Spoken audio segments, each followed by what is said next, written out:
Maybe.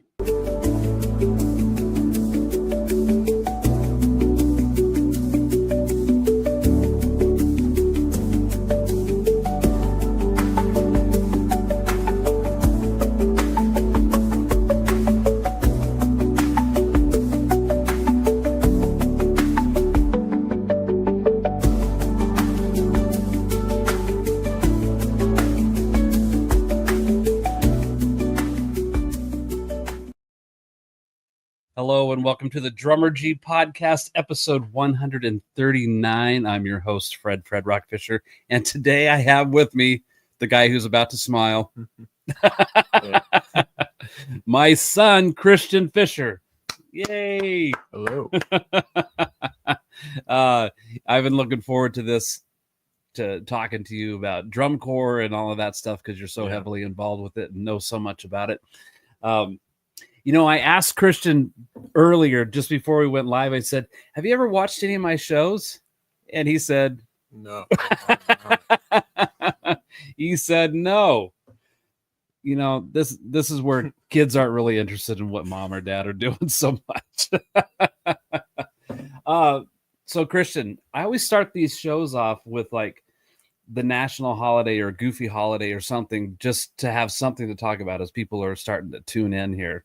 So today is National Elephant Day. Oh, what the heck does that mean? Yeah, interesting. There's a holiday for everything that's out there. It is also National Vinyl Records Day, which interesting. Okay.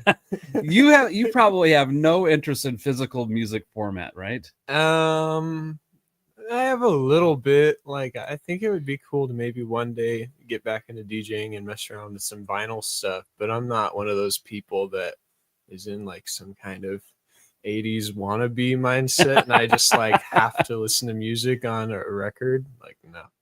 I'm okay with MP3s or waves. Yeah. Or whatever. Well, for us, it was the whole experience of getting music, and because that was the only way, to even have music, was to buy those things, a vinyl record or a cassette, or I mean, if even before the cassette, the 8-track tape. Yeah, I remember your grandparents had this whole.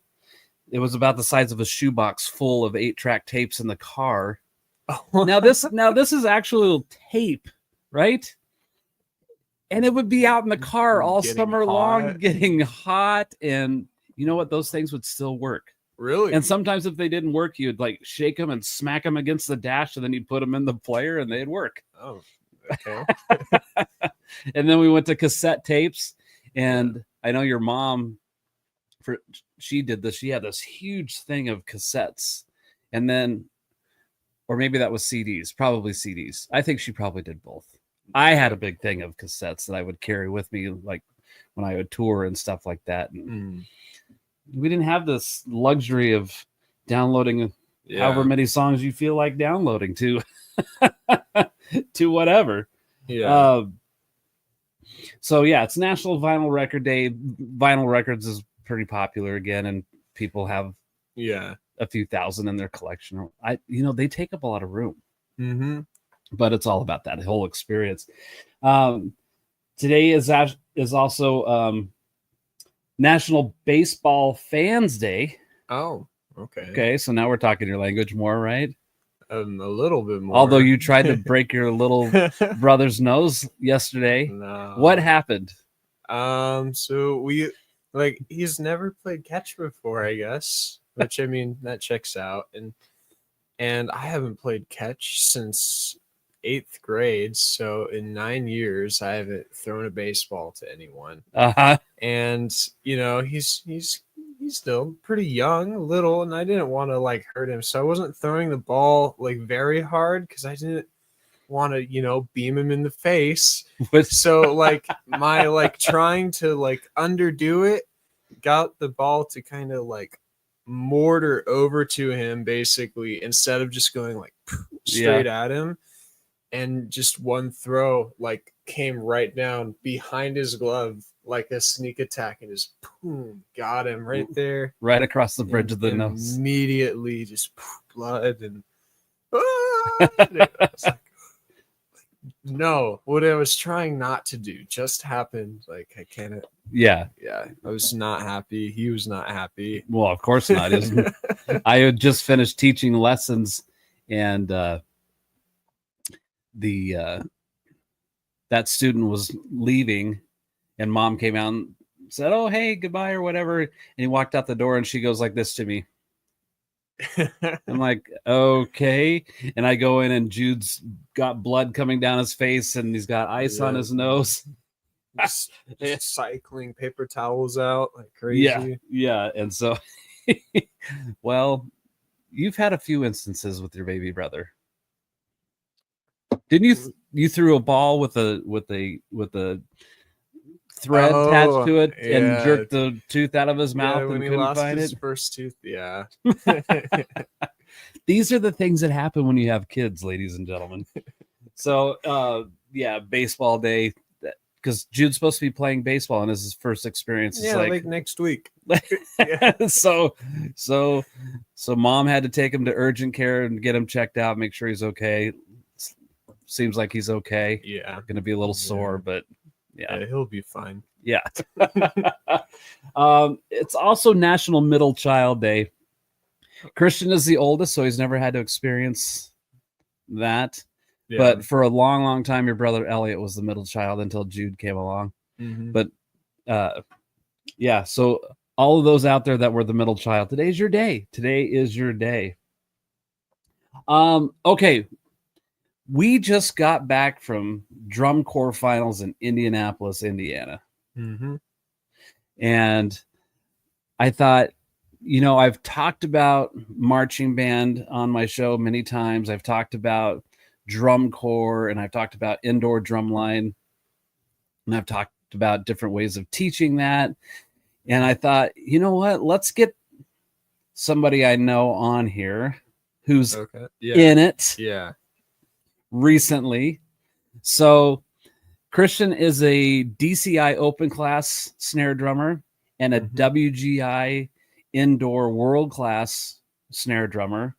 And he's done all these things. You've written parts for schools and independent groups and all of those things. So Christian, usually if you tell somebody about drum corps, I think unless they really know what it is, they picture in their mind the kind of like local high school marching band. Yeah, not even that. They played they picture them like in the holiday parade, right? So that's like, oh, that's what you're doing. And you got a few squeakers in there, trying to blow on horns and just, it's not, it's cute, but it's not great. Yeah. Right? So let's inform the audience on what drum corps actually is.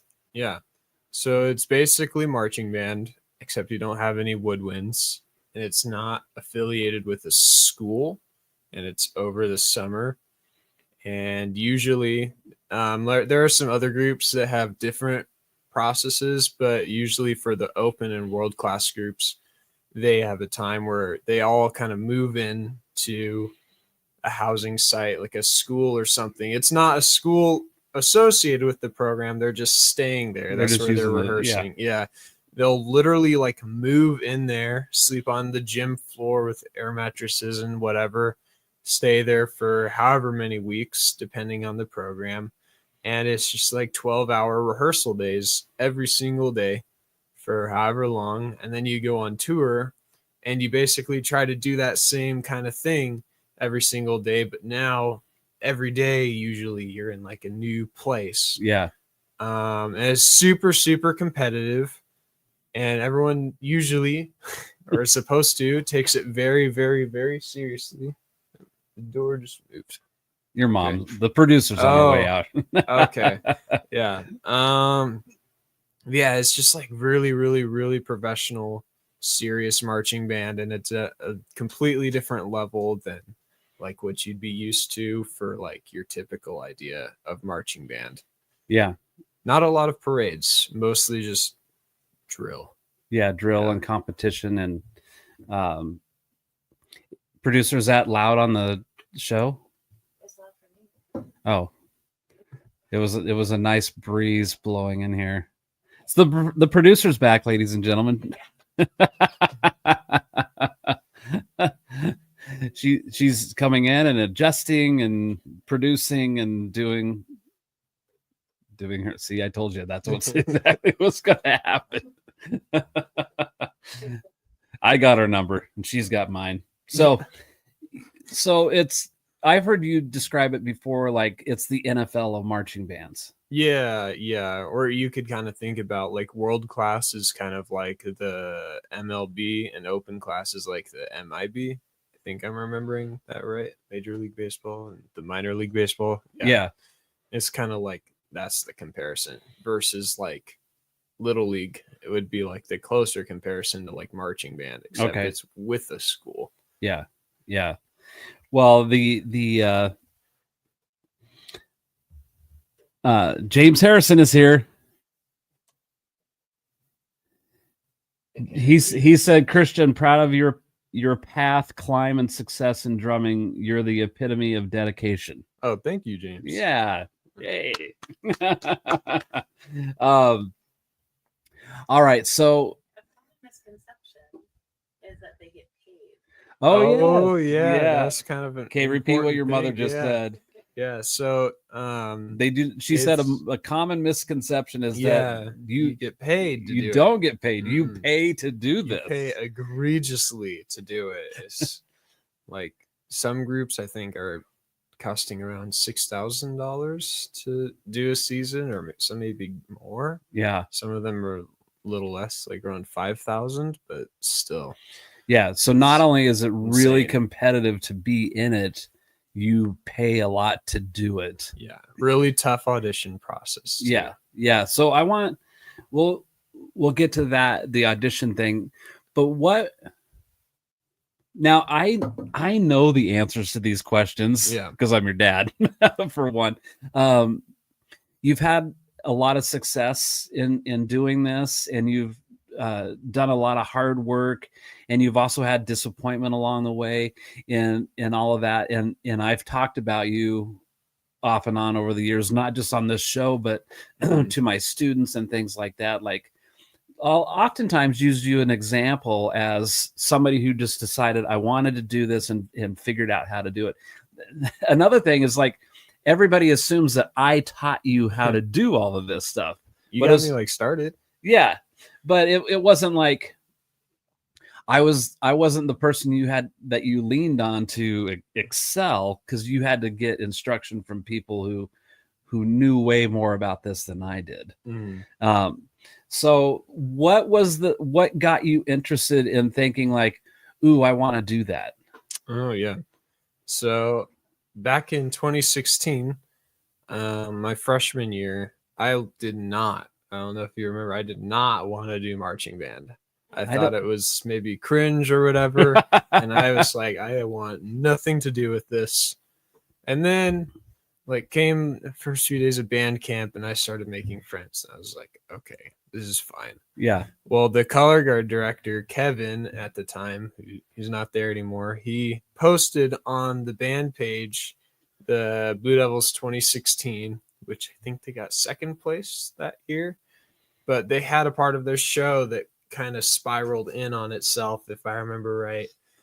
And like we had a part kind of like that in our show. So Kevin wanted us to like look at that and understand this is kind of the idea that we're going for. Yeah. And I saw that Blue Devils show and that was just like, what? Like, I can't believe, like, no, this is not cringe. This is super cool. This is dope. Like, yeah. And then I found like the snare cam video, the Andrew Monsonatus and Miles Kanabi, his quad cam, and both of those, I was just like, I want to do that. Yeah. It was those like 3 videos, their like finals run, and those 2, battery cams. That I was just like, this is insane. I have to do this. Yeah. And that was kind of it. That was the spark. And were you playing snare drum at the time? See, this is why we need to get the producer a microphone. So Christian wasn't playing percussion at this time. You were playing bass clarinet. Yes. And the funny thing, hey Thomas, He said, Christian, are you going to play drums like your dad someday? The drum set? Well, I think it'd be cool to get into the drum set, but I'm not super sure that I want to do like rock band kind of things. Like, I think that'd be more fun as just like something to mess around with as like exclusively a hobby. Uh-huh. But I don't know. We'll see. I know a guy that could help you. Yeah. So when you first got into band in 6th grade, Yes. you wanted to get into percussion, and the band teacher there wouldn't let you because you didn't have 2 years of piano experience. Yeah. Basically, there were so many kids that wanted to do percussion that he like just had to come up with an excuse to weed a whole bunch of them out, and that was what he came up with. Yeah. And it's kind of funny, of all the kids from that class who like signed up for percussion, I was the only one from that class in that school that ever did anything percussion related past freshman year. But it's okay. Yeah. Well, It's over now. I think in hindsight that forced you to read music differently, and you've always had this kind of obsessive behavior about whatever you were interested in the moment, where you just dive in fully. Yeah. You still do that. So going back to freshman year, you're playing bass clarinet. Kevin got you interested in watching because he showed you these Blue Devil videos. Yeah. And then, so going into your sophomore year, now you're on a bass drum. Yep. Bass 5. Bass 5. You were capable of way more than bass 5, but that was a spot that was available to you, right? Yep. Was that weird, me being the drumline coach? No, not really. So keep bringing us along this path that you were on at that point. Like, how did I get into? Yeah, because you went drum well. corps? Yeah, well, you went from playing bass clarinet. Yeah, what got you started playing? Oh, So now you're on bass drum. yeah. I kind of like talked my way into playing bass drum in the pep band stuff. Like, kind of convinced the other students to kind of let me do it, and convinced the band director to kind of let me do it, and then you guys ended up putting me on bass 5 for the next fall season, which is interesting experience.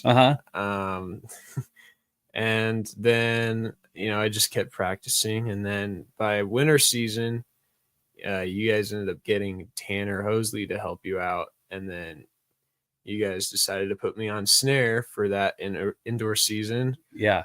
And then that's just kind of where I stayed for the most part. Yeah. So the okay, now we've kind of discussed a few minutes ago about what drum corps is.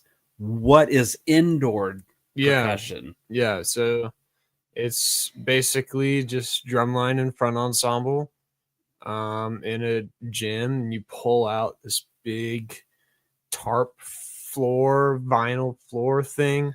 You pull out this huge thing, it's got some design on it, and you basically do kind of like a drum corps show, but with only the percussion. Sometimes there's maybe a visual ensemble, and sometimes not. And yeah, it's kind of the same idea, except you only really rehearse on the weekends instead of every day. You don't move in. There isn't really like a tour. Yeah. Okay. So but that season's still pretty long because you're only rehearsing on the weekends. Yeah, I think it's longer actually, because I think auditions are usually in like September, and then you start rehearsing like October, November, and then you're done in like April. Yeah. So it's a pretty long season. Like 5 to 6 months of doing that versus like a 2.5, 3 month deal with drum corps. Let's see. Thomas says, with all these horror stories about bad band teachers. I'm starting to think band teachers are bad for students' growth and inspiration. Ooh, you got any thoughts on that? Well, I mean, it's kind of subjective. It Yeah. depends on the band director and the program, but As I've told these stories, like my band teacher I had from like middle school, starting to bridge into high school was awful. He was the one that said, "Don't get me a drum set." He always seemed to like single me out. Mhm. But then I had our new band director came in, Mr. Stone, who was amazing. He was like my favorite person. He was like this incredible band teacher. So, Thomas, I wouldn't say that like all band teachers are bad, but it does seem like there's two sides of the fence. Like if somebody's had a lot of success playing music, they'll go back and they'll credit their high school band teacher or something for getting them started. Mm-hmm. And then sometimes when you come across a musician that has all the success, they had a bad band teacher that was in their past that they were like, I'm gonna do this regardless of what this jerk says, right? Mm-hmm. Yeah, like I'll prove you wrong that I can still do this. It's almost like someone told you no, so you're like extra motivated to do that. Yeah, exactly. You know, exactly. All right, so we got what drum corps is, and so indoor is WGI, which is Winter Guard International. Yeah, something like that. Yeah, but like I said when we started, it's like when people think of drum corps and you say it's marching band, and then they picture the high school marching band in the holiday parade or whatever. It's like if you tell them about indoor drumline, I think their mind seems to go to like a basketball pep band kind of thing. Yeah, it's very far from that. Or they think of like Stomp or something. Yeah, no, picture like 50, 60 people like just like sprinting across the floor and dancing. Yeah. And then playing like the hardest music you have ever seen in your life. Yeah. Like, oh, maybe I think like playing like 16th notes at 140 on just my right hand is like really hard, which it is. And then you look at this music and it's like, okay, yeah, this is ridiculous. You see some kind of 5/3 polyrhythm, and then you have inside of that like other weird polyrhythms. So it's like, you know, you have to pull out your calculator to understand the music, you know, and then, you know, they're playing that running around at like their fastest speed, you know, taking step sizes that are 3 feet apart, 4 feet apart. Each footstep is at 180 BPM. So it's like boom, boom, boom. Yeah, you're moving. Boom, boom. Yeah, you're moving or cooking. Like, yeah. You know? And then when you're not, you're doing some kind of weird dance choreo that looks really easy, but then you're like, oh, this actually is really hard to do and takes a lot of core strength and like discipline to be able to like, you know, have still like as if you were playing a horn instrument, have like a consistent like start and stop to the motion. And it's just there's so many levels of detail that it's like you can't really realize or understand how hard it is unless you do it. Yeah. I I understand because I helped teach that on the high school level when we did the indoor stuff.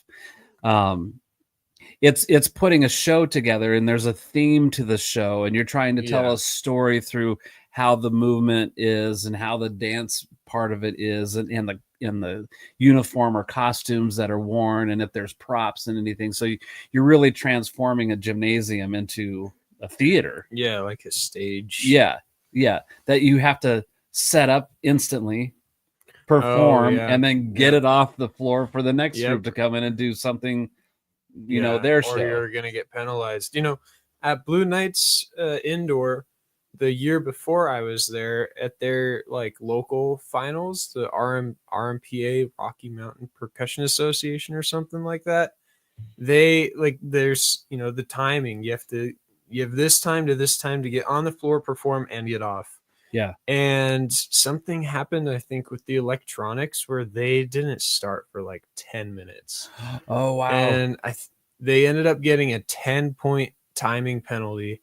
And that was after they decided, like, yeah, we're not going to bump them like anymore for the timing penalty. And you can see maybe in a video somewhere, like some of them like start to sit down, I guess, while waiting for the show to start. And every time one song, like while they were waiting, would end, they'd all stand up and then slowly sit back down when the next song started. They're like, oh, we're about to start.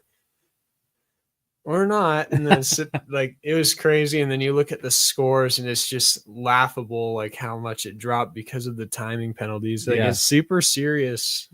Yeah. Yeah. So when you were getting ready to graduate high school, actually, so no, we got to go back to the summer before your senior year.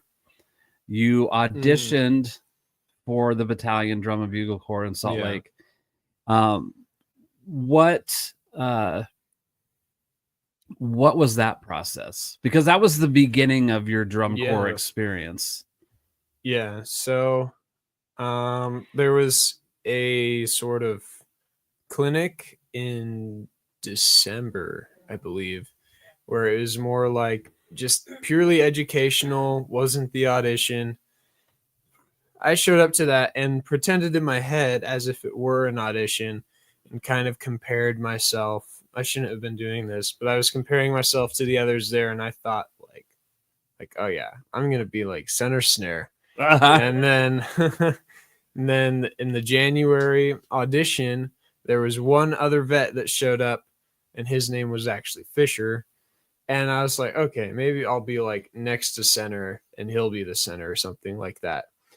And then the April camp happened where all of the Blue Knights indoor kids showed up and showed me up really hard. Like, all the Colorado kids showed up, and all of a sudden I was one of the worst people there out of everyone in the audition process. So that was kind of like a humbling, like, oh no, kind of experience. And I ended up getting cut, but you were the last one cut. Yeah, and that was kind of funny because they ended up doing 10 snares that year, which the standard is 8 or 9. They ended up doing 10 snares. They had one extra, and even with that, I was still the last cut. So yeah, if they did 9, then I wouldn't have been. But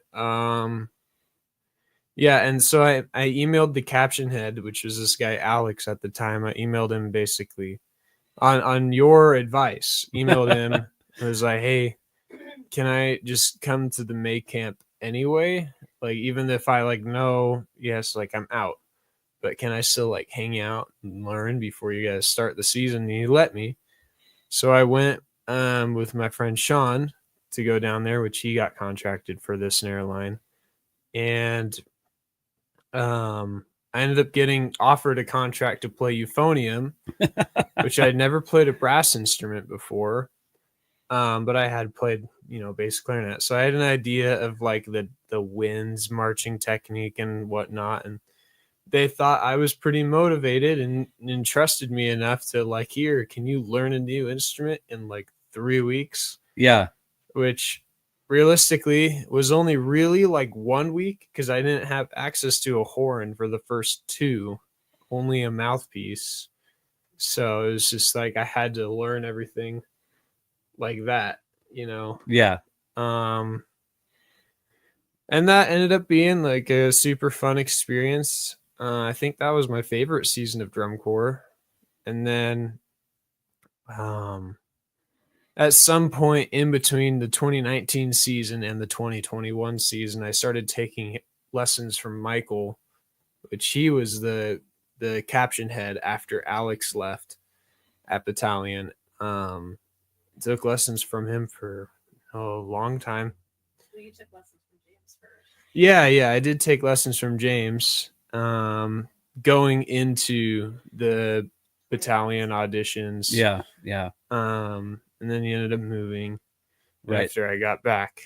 So I took lessons from Michael.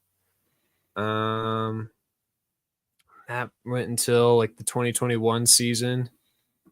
And then, yeah, that's kind of how I secured my spot on the snare line. And then, of course, I was there the next year and the next year too. So once you got, so the 2020 season, I told somebody else this the other day. I'm like, I'm looking forward to the day of not talking about COVID, because that was such a huge thing that ruined stuff for so many people, for everybody. I got out of school. I liked it. No, that's true. So yeah, and we had an earthquake and all of that kind of That stuff. was so fun. When I love earthquakes. you love earthquakes. So when the 20 season didn't happen, Yeah. that got shut down. Our indoor season for 2020, which is your senior year in high school, we only made it halfway through, and then it was shut down. That season, though, you were playing tenors. Yeah. I threw you on tenors. Yeah. And I was just kind of like, I want to do it. Yeah. It seemed fun. I'm glad I did it, because it ended up coming in kind of helpful later. But yeah. So you got exposed to pretty much all the instruments. Yeah. Playing bass, playing snare, playing tenors. You even part of the battalion auditions. I forgot about that. We're in the cymbal line for a while, like most of the day. I can't remember exactly what happened, but I think they got me and someone who was actually there for cymbals mixed up. So they had me on cymbals, and they had some kid who was there for cymbals on snare. And then they realized, like, towards the end of the day, like, oh, wait, what? And then moved us back. And then I immediately was like, Fischer and I were the two centers for the rest of the camp. Well, I think I'm the one that brought that to their attention, because it was getting late in the day. Yeah, I thought I was just already cut. I was like, damn, I played for like 5 minutes and then I was off. Wow, okay. Yeah, and yeah. Then, well, because I saw Alex. Mistake. I saw Alex and I said, hey, I got a question for you. He's like, what's that? And I said, well, Christian's here to audition for snare, but he was there just for a few minutes, and then Shalimar took him on cymbals, and he's been gone on cymbals this whole time. And he's like, which one is he? And I told him, he's like, oh, I know who he said, I know who he is. Don't worry about it. Yeah. I was like, and then it wasn't long after that you were back with the snares. Yeah. So yeah, that I was going somewhere with this story. Where was I going? Producer? She doesn't know. Oh, so the 2020 season was totally shot. Yeah. But okay, my question is, in 21, you made it for snare. Mm-hmm. Once you became a veteran, how hard was the audition process for you still? Did that guarantee you a spot? No. Okay. No. I think there are some corps that do it that way, where like once you're a vet, you're just like in. But at least at battalion, when I was there and with Blue Knights Indoor, both groups, it was like you weren't guaranteed a spot by being a vet, because you never know when like someone might get put in a spot just because they're low on people one year and then they're not low on people the next year, and it's like, well, this is better talent. Yeah. Sorry. Yeah. But I was in a position where I wasn't really like worried about being cut too much. Like I was already pretty well like taught that I knew how to like kind of teach myself through the next audition process, and I never got cut from BTAL again. Yeah. And I didn't get cut at Blue Knights Indoor, which is a lot of the same staff too. So right. So but before you auditioned for Blue Knights, you auditioned for Broken City, down in Los Angeles, and Blue Knights Outdoor, the summer that was going to be my age out. Yeah, I don't remember you doing that. Oh, you did that? I didn't remember that. So when so you continued to take private lessons though through all of this, studying with started with James, then went to Michael, then who after that? So then I had no one for like a few years. Got kind of burnt out a little bit actually, but then in May of last year. Yeah, I basically saw a friend who couldn't march drum corps that year, but he did the year before. He was pretty upset about it, and that was kind of like a, hey, you have one indoor season left, like might as well like shoot really big. So I decided to audition for Broken City, which ended up getting third place this last winter season. Yeah. Got 100% in their music composition. So I was shooting really high, and their like main snare tech and like battery guy is Roger Carter. So I went down there to their clinic in California and got in contact with him to take lessons, and took lessons with him through the audition process, got cut, and then continued to take lessons with him through like February or something like that. And that's when it was like, at that point, I just couldn't afford it anymore. But yeah, I took lessons with him for like 6 or 7 months or something. Why would like you that. continue taking lessons from him once you got cut? Oh, well, a lot of the like two of our like 3 snare techs marched Broken City and were taught by Roger, and so I thought, okay, like this is like the same approach. If I keep taking lessons with him, that's just that much more information I'm getting like during the week on top of what I'm being told on the weekends. And then I'm just, it's just more information. And I thought this will help me, push this group in the way that like I can help out, is if I'm getting extra instruction and I'm getting extra tips on like how to practice and stuff. Yeah. That's like what I saw as like part of my part to helping push the ensemble. And whatever everyone else did was their thing. But I thought that was really cool that you continued to take lessons, when I think a lot of people would maybe look at that a little differently. Like, I'm going to take lessons from the guy who's in charge. And then I got cut, and I'm like, nah, why would I continue? No, I still wanted to keep learning anyway. Yeah. I thought that was really, really cool that you continued to do that. So you did the battalion 19, 21, 22, aged out at 23. So you had 4 years of drum corps. Yep. And then you had 1 season of World Class indoor. But in all of that, you did your high school marching season for 4 years. Yep. You did your high school indoor for 3 years. Yes. You did, what's that? Rhythm Armada. Yeah, the local independent indoor drumline. I did 5 years of that. Well, yeah. You for 2 seasons, I believe, the drumline at Timberline High School. No, 4 seasons. 4 seasons? Yeah. Oh wow. I thought it was only 2. You also helped teach at Armada for a while. Yeah, they had, I don't know if it's still around. There's this Rhythm Armada cadets group, which is, anywhere in the age range of like probably 9 or 10 to like 17 or something like that. It was definitely like a younger age group, middle school, high school, early high school. So I taught that for a couple years, wrote for it. And then the main Armada group, the last 2 years I was there, I was kind of like a hybrid between like the section leader and also an instructor. And I also wrote some stuff, kind of an interesting situation. But yeah. How did you get into writing drum parts for marching? Oh, well, I originally just kind of wanted, I was like a band kid, and I just wanted to write my own crappy cadences. You wanted to write a crappy cadence? I could do that. Well, I was too inexperienced to realize it was crappy, but it was fun and I wanted to do it. And like it started off with like me downloading some sketchy music notation software, and it doesn't have percussion, like marching percussion in it. So I'm like writing the bass drum part with a timpani.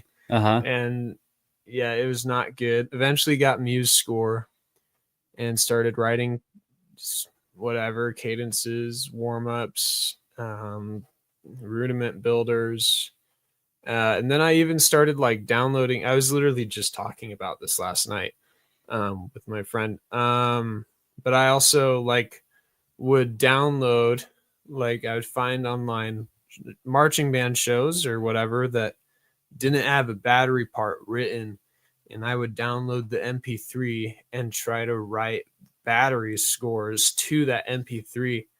So by the time I actually wrote something for the first time that was actually used, which is Armada 23, that was like the first time like show music I had written was used. Mhm. By that time, that was like I had already been writing like show music for so long, for like 7 or 8 years at that point. Yeah.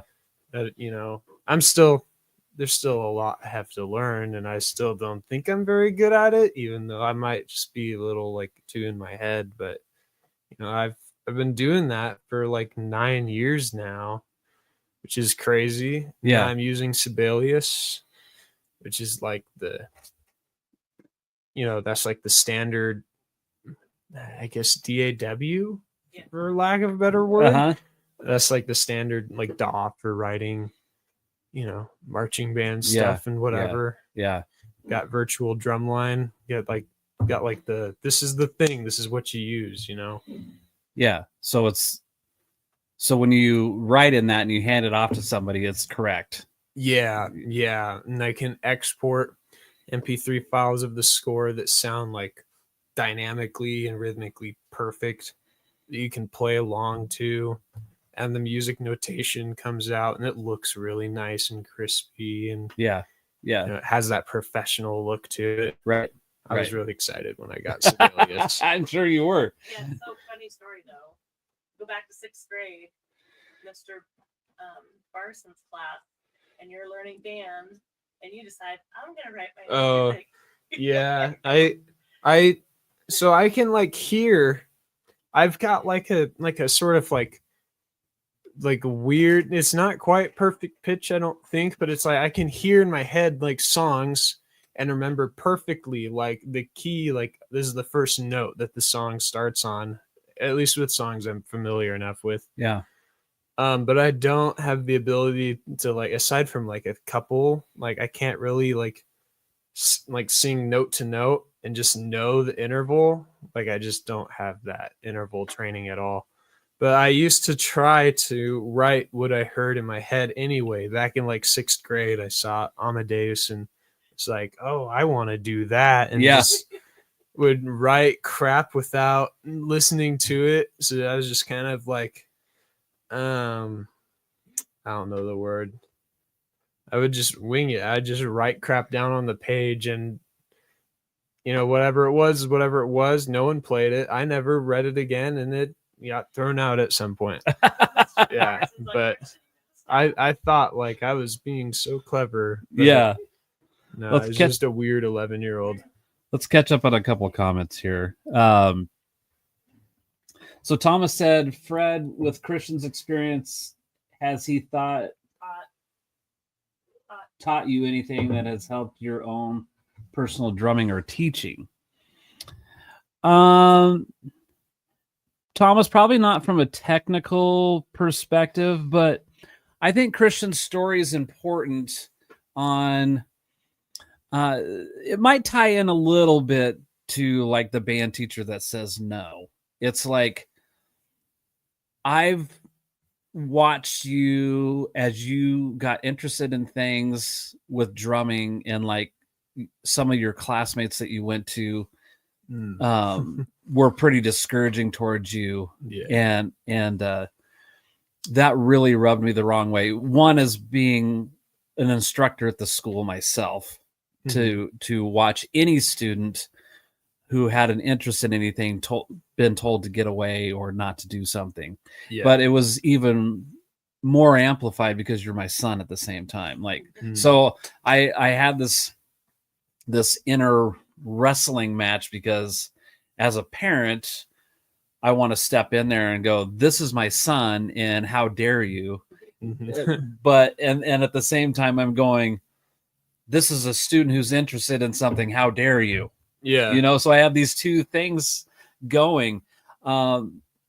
So with my own teaching and with your experience, and I've experienced some of that kind of stuff too. Like I really wanted to do something and get around people who say, no, you can't do that. Or that's impossible to do those things. I don't believe in that kind of garbage. Yeah.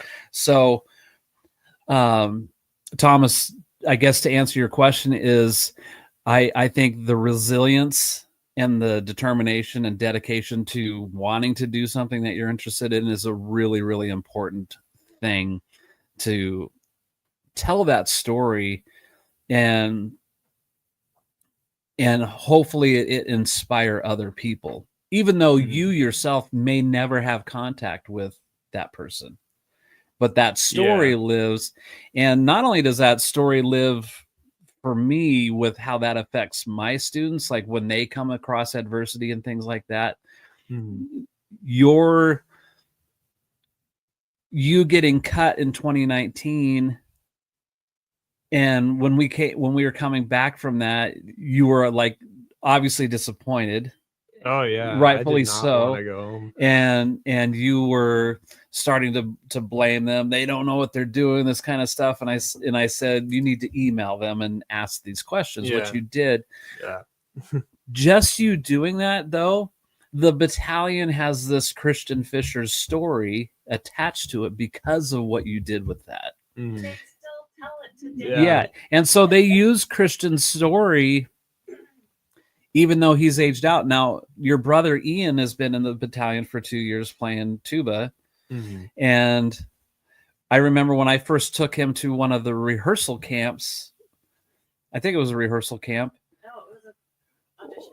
It was it was rehearsal. So I took Ian down there, and he didn't quite know anybody, and and once he got in the circle and they were introducing themselves, and he said, "I'm Ian Fischer." Like everybody's like, "Wait, are you Christian Fischer's brother?" And they're like, "Oh, dude!" They're like suddenly best friends with him, just through your reputation and through your story. So your story is really inspiring, and you just we don't know. I mean, we know that it has an effect on people, but to what degree, I don't think we know. It just keeps going out there. But that story is attached to you and your dedication to that. So I hope that answers your question, Thomas. Seth, when someone gets cut, what is the criteria and the magnitude of critique? Criteria? Oh, yeah. Let's put Seth's comment up here.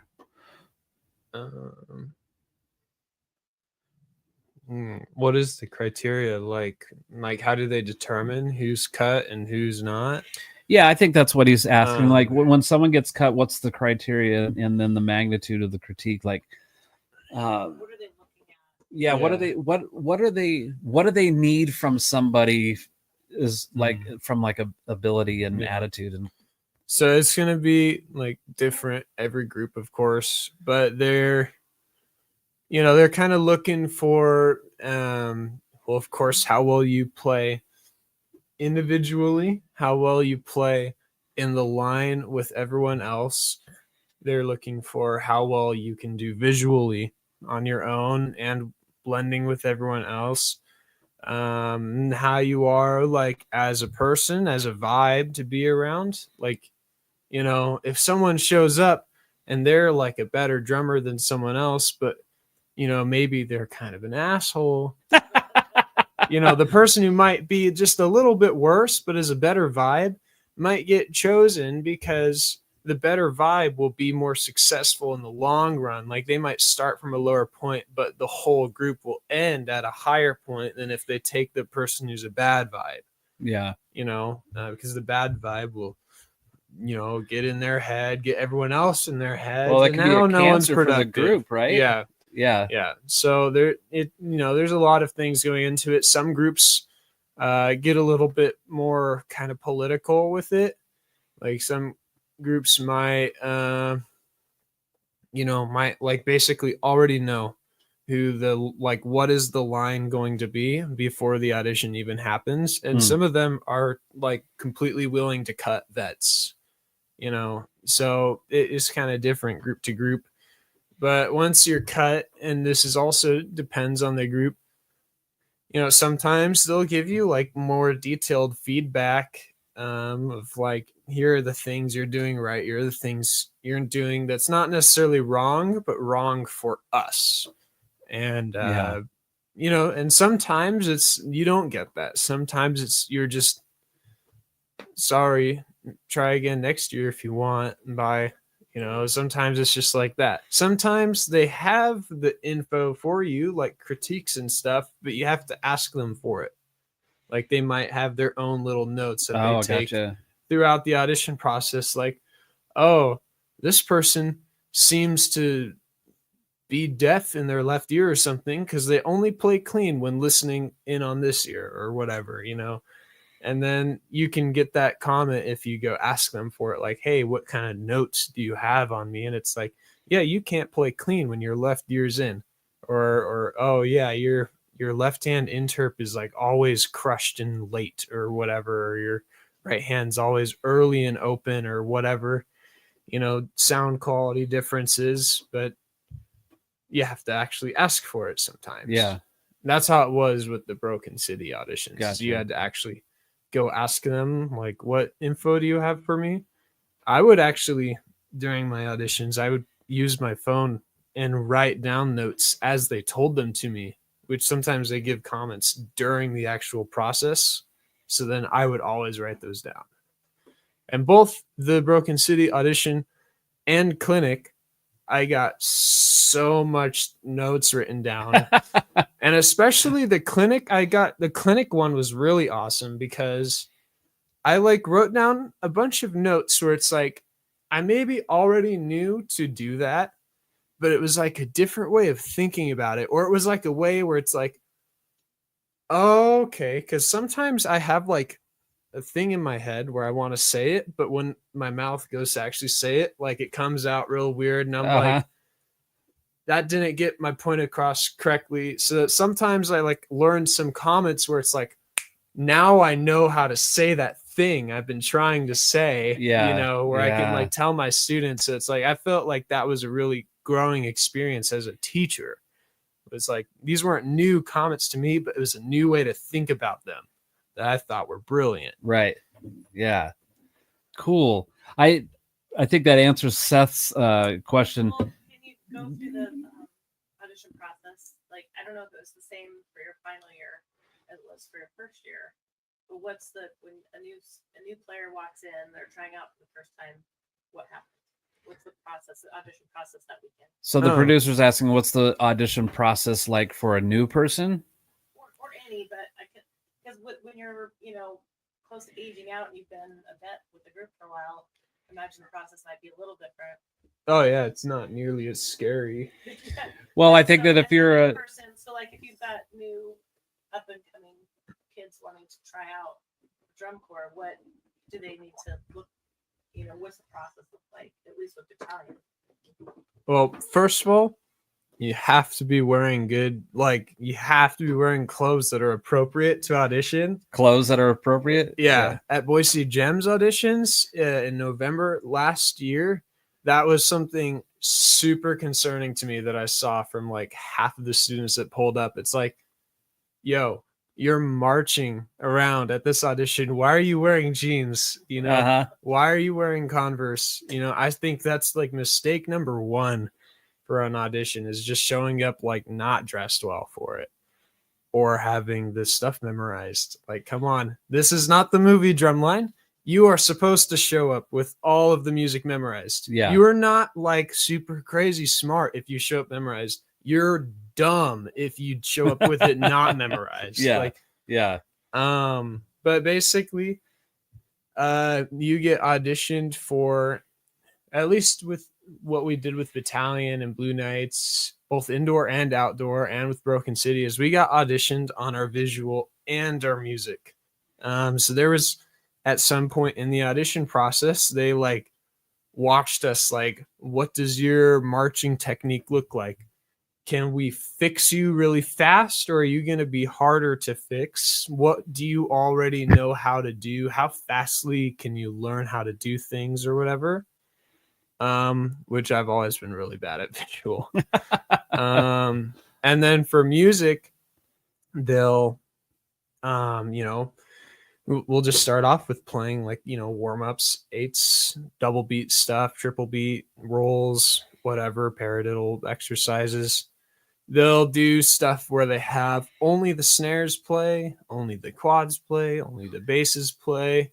They'll do things called down the line, where they'll have like only one person plays and you cycle down the line of people up there. So everyone is watching you. You play Yeah. through the thing solo. That like really puts the pressure on. That makes it so you can't hide behind everyone else's sound. And that's kind of like one of the things where it's like, are you creating the dirt or are you solid? That's one of those ways to look at that. And then on top of that, they'll also usually do like an individual audition where they'll actually pull you aside from everyone else and you're just there one-on-one with another, tech with a staff member. And they're like, all right, play this, play this, play this. And they'll just watch you, take their notes, maybe give you feedback, and then kick you out, take the next person. Yeah. And yeah. My Blue Knights 23 outdoor individual audition was really bad. Why was it bad? Oh, well, I mean, it started off, well, Blue Knights uses Mapex, and I've used Yamaha drums for a really long time. And the Yamaha and Mapex stands are really similar, but just slightly different. The Yamaha stand, that back bar is one solid bar. Mm-hmm. The Mapex one, it's two bars that are like connected by one piece with two like wing nut kind of things. And I've never seen that before. So like first thing I do with this audition is like I needed to adjust the drum, and the stand just fell apart on me because I didn't know what I was doing. So then after that embarrassing stuff and getting everything put back together, then we were playing, I had to play this thing called Fulcrum Freddy, which is like a flam singles and then doubles. And you kind of alternate between the singles and the doubles. It's like a single double kind of exercise, and I just kept forgetting how it went. I was dumb and showed up with it not perfectly memorized, and yeah, it was awful. I had to like, oh wait, sorry, and like start over. It was not good. And after I left, I was like, yeah, I'm getting cut. Like this is not good. Didn't have that problem with the Broken City though. You were ready for that. Yes. Yeah. Yes. Let's see what James says. The hardest thing when you first start writing drum scores is you assume that everyone can play like you or at your level. Drum Corps and WGI take the best of their auditioning people. Band, you get what you get. So yeah, you get what you get in high school. Yeah. So that's like a skill you have to develop on your own. Like there's like the writing skill, but there's also the skill of like knowing how to write appropriately for the level that'll be playing it. Right. Which I kind of had a learning experience with writing for the high school last fall. It was just a little too hard for them. And by the end of the season, it was nerfed and watered down quite a lot, which I probably should have started from that point in the first place. But everyone needs reps, including the staff members. Staff need reps too, to like learn how to, be a better staff. Yeah. So that was, I'm still getting there, still need to learn like how to write better for the appropriate levels. I think I did pretty good with it at Armada in 23. I think that was a really what I did for the skill level that was there. I think that worked out fine. But so I have a question. So you've been through all these audition processes, like every year with Battalion, your audition process for Blue Knights Outdoor, Blue Knights Indoor, Broken City, all of these things combined with you writing music starting 9 years ago. Yeah. Like all of those different things that you've been through and then, performing and all of that, how does that affect how you teach? Well,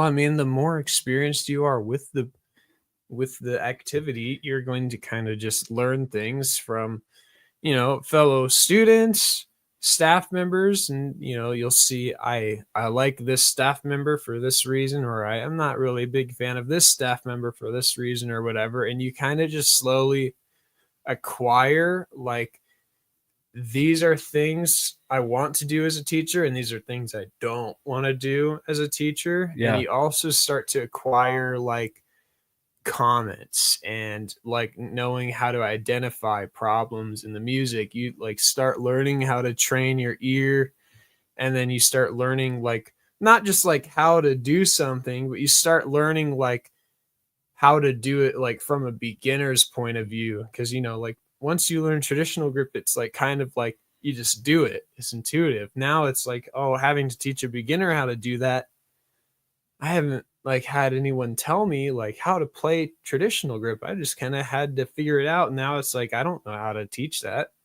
It's because I just, figured it out. Now that, past that level, no one's telling me, like, how to teach it either. So, you also just need the staff reps yourself to, like, try telling the student, do this. Does that work? Yes or no? Okay. And now you've learned one more step further of, like, what works and what doesn't, or what's a different option, an alternative method. Yeah. Do you ever feel like some teachers have, like, an imposter syndrome where they maybe a staff person idolizes some well-known drum corps, like Scott Johnson pops in my head first of all, Okay. or a Paul Rennick. Yeah, like they have their way of doing something, right? Yeah. Because that they have that culture or whatever. Do you ever find that people say, well, that's how so-and-so does it all the time, so I'm going to do that all the time? Yeah. There's a surprising amount of people that do that. Word for them could be like tots, but that's a little bit more general and not so specific to the situation. But, like, basically, and I'm taking this from Paul Rennick. There's, like, you have to have knowledge to have understanding, to have appreciation. There's a lot of people that try to skip the knowledge and understanding and go straight to the appreciation and then try to copy it. And, like, that's, like, one of my biggest pet peeves is just like, oh, this is cool, or oh, this works for them, or oh, they do this, so we're going to do this. But it's like, do you know or understand why they do that, though? Until then, like, maybe figure out why first before trying to just, like, copy, knowledge to get understanding, to get appreciation. You can't just skip those first two steps. Sure. I like that a lot. I think what makes a good teacher is to take all these different elements from things that influenced you. And you said a few minutes ago, like, you take one staff person might teach it a certain way that you resonates with you, like, wants you to be like, you want to be better because of how they talk to you or how they explain things, versus another staff person who just in the words they use, you feel like you're doing something wrong, or like, no matter what you do, you're not going to please them, right? So you start taking all these elements of the good, like, and then that becomes how you teach, rather than saying, I'm going to teach and I'm going to do it like that guy does. Like, they're like, there's more than one way to teach, right? You have to develop your own way. Yeah. When I teach, like, I feel inside my head almost like I'm a combination of everyone that's ever taught me. Sure. Like, sometimes, like, I'll say something or do something and I'm like, oh, that was totally a Michael thing to do. Or like, oh, that was totally like a Roger thing to say. Or like, oh, that was like totally like a Sean Fitzy or Thomas Egelhoff thing to do, or whatever. Like, sometimes I, like, feel myself like I am like some weird combination of everyone that's ever taught me, and whatever I'm going to say is like rolling a dice on which personality is going to come out. you know. Yeah. Yeah. Well, so you aged out of drum corps Mm, and then you aged out of indoor. yeah. So you've had all these experiences, and what do you think is, I get asked this all the time, like, okay, so your kids go do drum corps, then what? That's the big question. That's the big question. And here you are at the doorstep of then what, right? Yeah. Like, what's next? Do you even know? Do you have an Um, idea?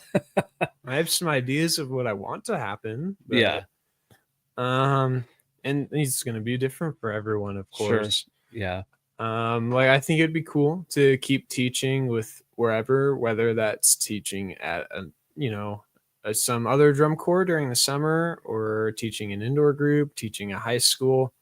As of right now, I'm not really sure, but I also kind of, I really, of course, I'm really, really, really into linguistics, Yeah. especially Germanic linguistics. Like, I think it would be so cool, like if, I was used as like a consultant on like a movie, like, hey, we're making a movie about the Romans versus the barbarians, and we want the barbarians to speak like how they spoke in this year. And then I could be like, yeah, I got you, and translate, that script into Proto-Germanic, or Yeah. study, I want to study how all of the languages are related to each other and whatnot. And I wanted to go to school for that, but like, I still need to figure out, like, where am I going to go to school for that? Is this even a degree that will get me a job? Or will this get me a job like occasionally? Is this really sustainable income? So I still Right. need to find that Yeah. out. I'm also interested in maybe being like a German teacher, or a Dutch teacher, Spanish teacher, or something, or maybe like teaching in Germany or in the Netherlands, like teaching English. I always thought it would be kind of cool to maybe work at a school where during the day I teach a language or something, and then afterwards I teach the drumline. Like, I think that could be a pretty cool gig to have. Yeah. But I don't really know. And then of course there's my electronic music stuff that I also wouldn't have a problem with that if that went somewhere too. Like, so I don't really know. I've just kind of got like a few hobbies that if one of them could go off into Sure. something to become a job, I'd be okay with that. Do I know how to do it? Nope. With your electronic music, Mm. do you have any that's out there that the general public No. could go listen? Okay, so No. So I don't. My personal, like me, my personal social media and my music production's social media are separate. They're not together. well, that's fine. I was Yeah. just like, you put this music together that I think I think I can objectively say that it's really good. And I'm not Thanks. saying that because I'm your dad. I'm just asking, is there anywhere people could hear your music? Yes, but I'm not telling you where. Okay. Because I'm keeping it separate from me. Okay. It's like Okay. it's its own thing with its own name out there somewhere. It's not tied to me, other than like I know it is. Yeah. Yeah. So Tejano Outlaws here. That's Anthony, your baseball coach. Oh, He said, "Hey, isn't this guy a catcher? Great to see you doing well, Christian." yeah, I used to be a catcher. Yeah, good to see you. Yeah, and today's wasn't Baseball expecting that. Fans Day. Yeah. And then Chris Whittison is here. He said, "Love this episode, one of my favorites." Oh, cool. Thank you. Yeah. So I think I want to talk about for a few minutes at least, like a quick recap of DCI 2025. We just got back from Lucas Oil Stadium, saw a bunch of groups perform. Yeah. Do you have any feedback or any feelings on, like, so Boston Any Crusaders, thoughts? they won Yeah. for the first time ever. for the first time Yeah. ever. Yep. So Yeah. who was in second? Yeah, Blue Coats. Blue Coats, and then Santa Clara Vanguard, right? What what group or show was your favorite? And they don't have to be in the top 3. Like, just do you have one or two that you look at that you went like, I think maybe that one was better than the top 3 or the top 1? Yeah, come on, the pressure's on. Question. Well, I don't know. I feel like I look at shows differently now than I used to. Well, like, first of all, like, I just find shows so much more exciting to watch when you have a friend in them. Sure. So, like, regardless of like how well the group may like place overall, it's like, you know, Battalion is a special group to me already, but like, you know, it's got my brother in it, of course. Yeah. It has friends in it. It's where I marched. Like, so Battalion is like one of my favorite groups to watch. Colombians had one of my students from Boise Gems last year in it. Academy had Canyon in it. It also had my friend Gabe and my friend Jasik. You know, so Academy was exciting to watch. Colombians were exciting to watch. There was, of course, Blue Knights Outdoor. Rest in peace. Trigby got sent home on injury, but Trigby and then also Leif and Matt were on that line, and I thought that was so. I think that one was my favorite writing, at least for percussion this year. I liked Blue Knights Outdoor a lot. Okay. And then, of course, Drew, who's my best friend at Vanguard.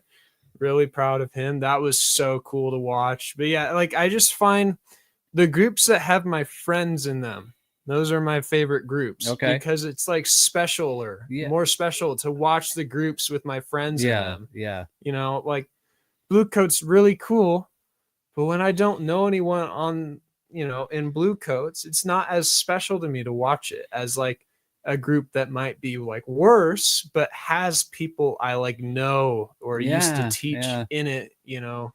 Then it's more like I have like the proud in me watching it rather than just like, oh, it's cool. Right. You know, it's more special that way. Yeah, because you know somebody that's in that. I thought it was really cool to see this happen. Like, for me, just being so heavily involved in the local music scene, you know, especially like with Midline and all that, like, I've gotten to know so many musicians in different bands and so many musicians just all around the country. And sometimes when you come across those people, it's like a family reunion almost. Yeah. So I kind of saw the same thing happen with you as I'm walking around the stadium. Yeah. And even when we went out to lots or the outside, like right after Ian was done, and the people that you marched with that see you that were either in Battalion or saw you with Blue Knights, and those people went on to other corps and stuff. It's like, we didn't walk very far before somebody's like, oh, hey, Christian. Yeah. Or you were like, oh, hey, so-and-so. Like, there was this camaraderie, this friendship, this connection that you have with them. So yeah, that totally makes sense that you would watch these groups and have this this connection to him, because you know that guy that's out on the 50-yard line right now or whatever, you know, and he's working really hard. So yeah, I could see that being more special to watch than like, oh, I forgot Elliot Little at Skades. I can't forget Elliot. Yeah. Skades meaning Seattle Cascades. Yeah, Seattle Cascades. He wasn't a big fan of their book. I thought it was cool. I thought it was dope. I saw them in the lot for semifinals, and I was just like smiling the whole time. Like, this is sick. Yeah. Cascades are up there too. They're also one of my favorite groups. Yeah. Well, that's really, really cool that you have you did all of these things and had this experience and made all these friends and travel all over. And you know, I know just like your struggles, like living in Denver for 5 months, how am I going to pay this bill? But you persevered through all of that, went to Dayton, Ohio and performed. You know, when you look around and you see how many groups are performing and how many people are involved, at first glance, it seems like a lot, but in the comparison to the general population, it's so small. It's a select few people that get to really experience those kind of things. Yeah. And so within that community, you have that connection. Even if you came across somebody who marched in another corps, but you didn't really know them, like say you're just standing in line at the grocery store and you bumped into somebody and you were wearing like one of your corps jackets and they're like, oh, I was in the Cavaliers or whatever. You'd be like, oh, so you immediately have a connection with somebody, even though you don't know them personally. Yeah. I've had that on video games before too. Like, where I'd play like Counter-Strike and like I'd make some kind of band reference or whatever for whatever reason, and then someone else is like, wait, did you march drum corps? And I'm like, yeah, did you? They're like, yeah. And it's like, oh, where'd you march? And it's like, just this random person online completely out of context, and it's like, oh, I know someone who is at Blue Devils now or whatever, Yeah, exactly. Or someone that was at Battalion like a few years before me, or all kinds of weird things. So Battalion was kind of your home. Yeah. Like even when you come across people who were in it in the earlier years, like there's still that connection, right? You're all wearing the same necklace. Yeah. Same jackets. Yeah. Like it's that. Yeah. That's like a, what would you call that, producer? Like a family? Well, you become an alumni. Yeah, an alumnus. Yeah. Yeah.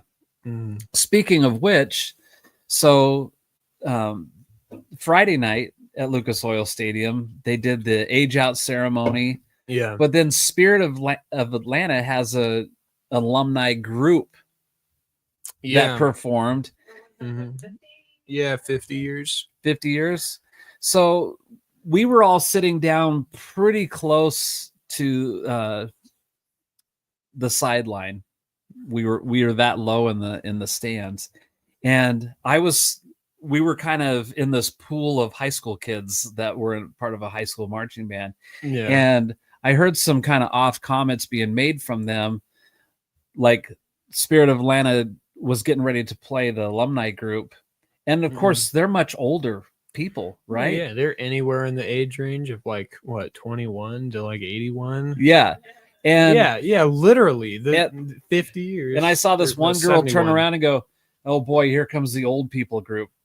And I was thinking, you're saying that, but they're probably gonna just blow you away with how good they are. And I was just watching the little groups as they were warming up, and some of the guard people were tossing rifles, and they've got a couple people out there, they're a little overweight and they're squeezed into this uniform, but they're like with such authority for making these moves, like, if you have like low expectations, it's like, wait, stop, think.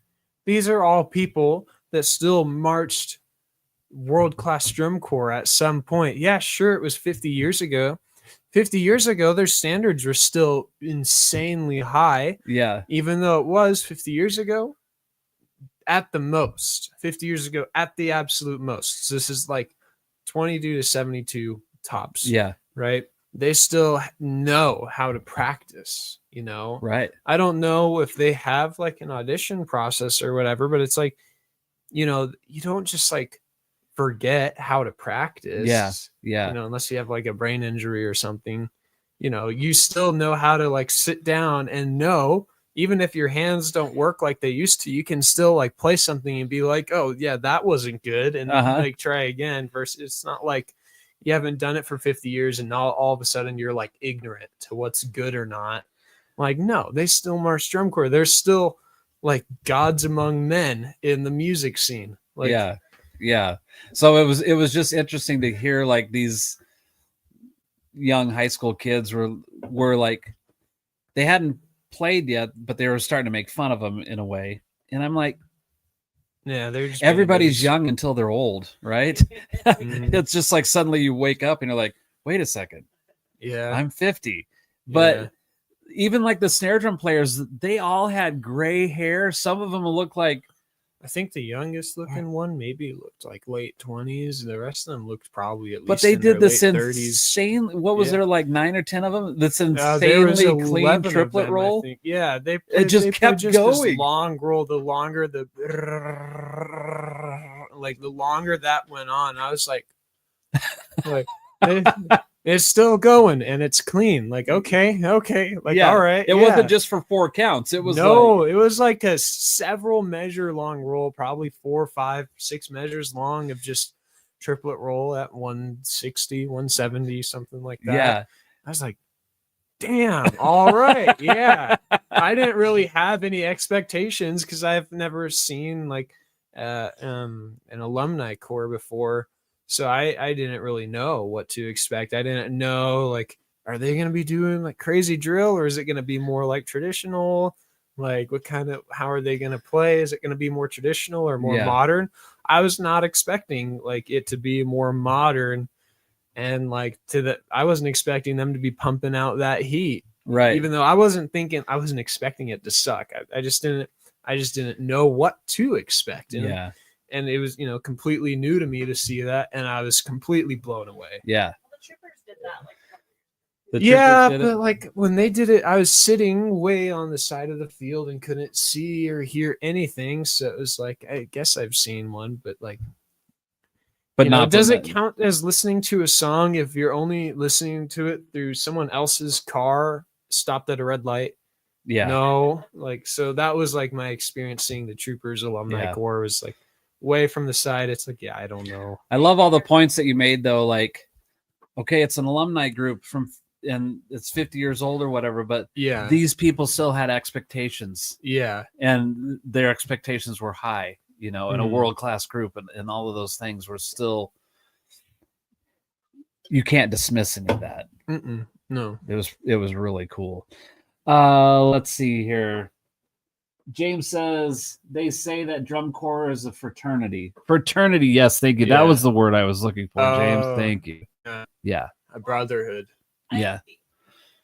You'll notice with band kids, drum corps kids, whatever, that like when you compare it to like sports, like athletic athletes, between team sports, they're super competitive, of course, but they'll be like, like I hit you. Like they have this different attitude towards the other team. But with band kids, it's like all band kids are friends. It's like, they're all cheering each other on in the stands, even though they're competing against each other. Yeah. And they're all friends.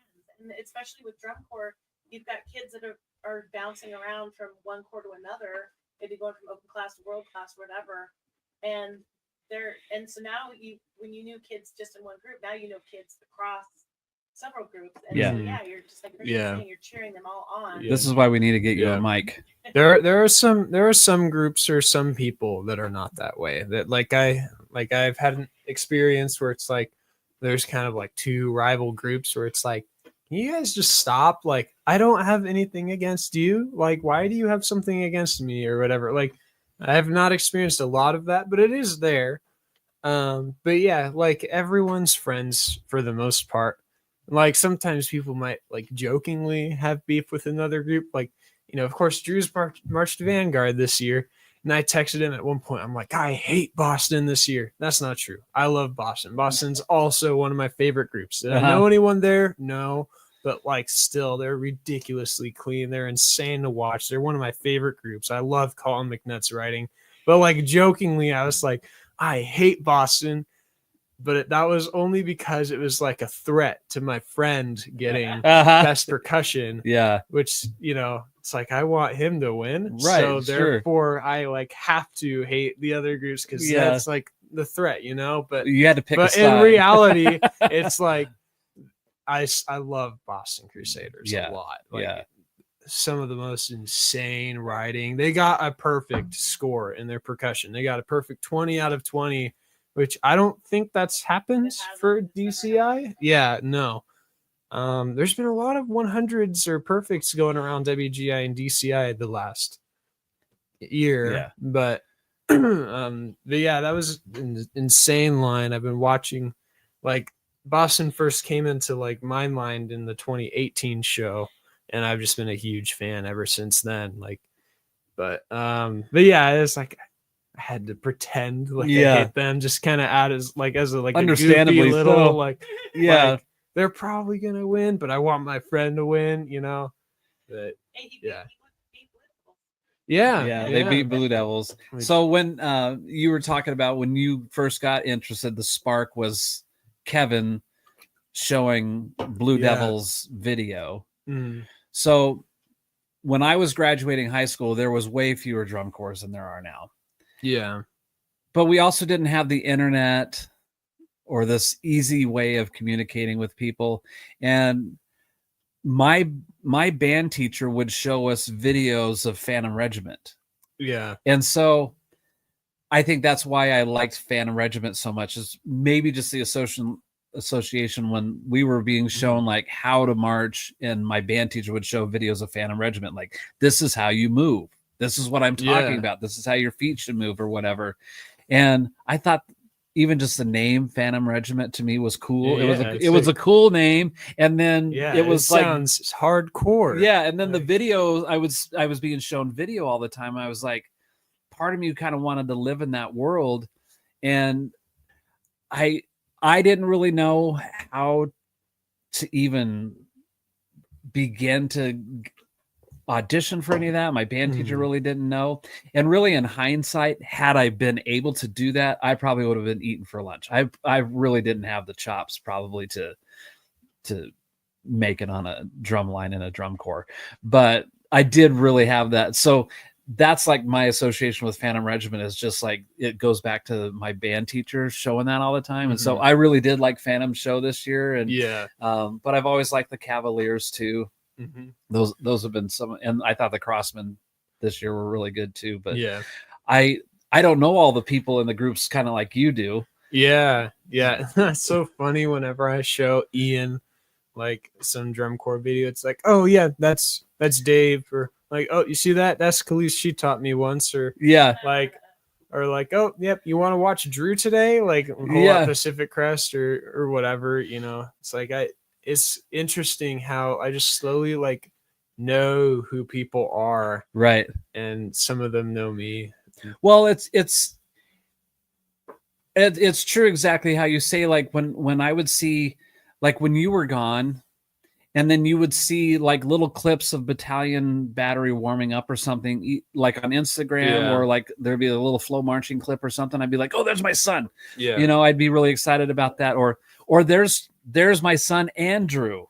You know, there's like both of you are there. And then with Drew being part of Santa Clara this year, there was a lot of clips, and he had this righteous mustache, right? That was like, and he just shaved his beard. He had his this really was like out to here. It's so thick and huge. And you know, I know Drew personally, and when you would see these clips pop up and you'd start looking at the comments, they're like, in snare drummer's mustache is like the bomb, you know. And they didn't even know who he was, but it was just funny that they zeroed in on that. Like his mustache has its own social his mustache should have its own social media presence. Now only the mustache is left. Only well, he's had crazy facial hair since his freshman year. That's true. And I remember when I was working at the high school, and Nick Whooper was the band teacher at Lake Hazel Middle School, and Drew was in 8th grade, and he brought Drew up to me and he goes, "This is your future center snare." And you know, when I asked Drew about that, he's like, "I was scared of you. You were this guy that had like earrings and and this drummer guy or whatever." And do you know he actually wanted to play quads, but because Nick told you that, you put him on snare anyway? I did not know that. Well, it's a good thing he stayed on snare, I think. I remember when that happened, like you asked like everyone, what do you want to play? And he's like, I want to play the tenors. Then you're just like, okay. And then went around to like the room, and then he just was on snare anyway the rest of the day. And it's like, oh, damn, okay. Like, Well, he would have been a killer tenor player. Oh yeah, absolutely. He's good at whatever he puts his mind to. James says, yes, that's happened before, but James, I'm reading that out of context. I don't know where that landed in the conversation, but Christian. Talking about, like, the rivalry versus, the rivalry. Yeah. So we need to make sure that the producer has a microphone at least. I think that's really important with all of this. I've talked about you so many times over the year just because I'm proud of you and all of those things. And your story, I think, is really important. Like Thomas was asking, I think it was Thomas had mentioned like, how does your experience influence like how I teach and all that? And you have this story that's connected with Battalion, like through your resilience and your dedication and all that kind of stuff. Oh, he said it's happened before in regards to a perfect drum score. Oh, okay. Yeah. It's Thanks, not common, thanks though. James, for clarifying that. And James is going to be a guest on the Drummers Education Connection show coming up later today at noon Mountain Time. So that's 11 a.m. Pacific. It's going to be a really cool show to see James on there. Christian, thanks for being willing to get up before noon today. Yeah. and joining me on my show and talking about drum corps and stuff like that, because I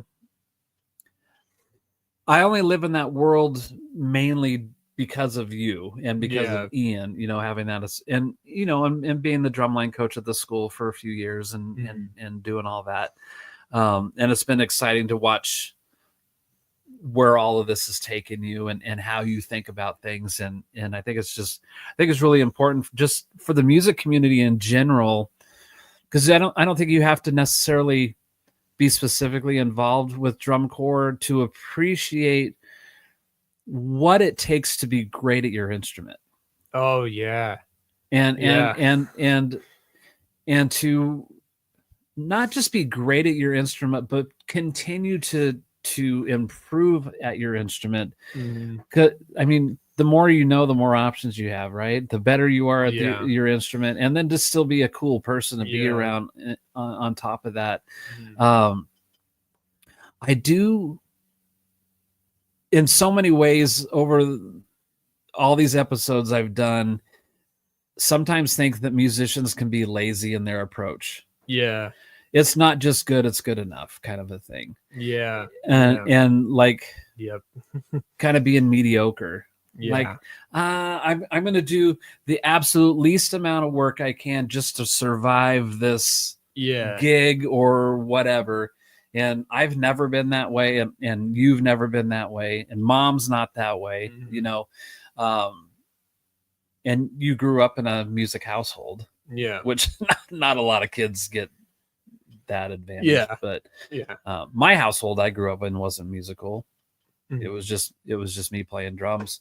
My sister Susie played piano a little bit, but I don't really think anything else happened. Maybe your Aunt Lydia played saxophone briefly or trumpet or something. I don't remember. Nothing that they did for an extended period of time anyway. But yeah, I just really appreciate your perspective on all of this and giving the audience a glimpse into that world. So thanks for joining your dad. I appreciate it. Next week, I don't know what I'm going to be doing just yet. I'll figure something out and we'll keep going along. Like and subscribe. Am I missing anything else, Mrs. Producer? Have anything else you want to add before we wrap it up? Are you going back to bed? Yeah. I only slept for like 3 hours. Christian is a night owl. Oh yeah. And he has been for a long, long time. So bedtime is 4 a.m. Wake time is usually 1 or 2. I don't know how that's going to earlier for work. I don't know how that's going to work out so well if you're a teacher and a drum instructor at a school. Yeah, I'll get to fixing it when I okay. Have to. Yeah. You'll adjust to whatever the requirements are. Yeah. Thanks everybody for hanging out, and I would love for you to hear Christian's music, but he's being private. Yeah, separate from me. Yep, that's right. All right, guys, have a great day, and we'll see you next week. Bye.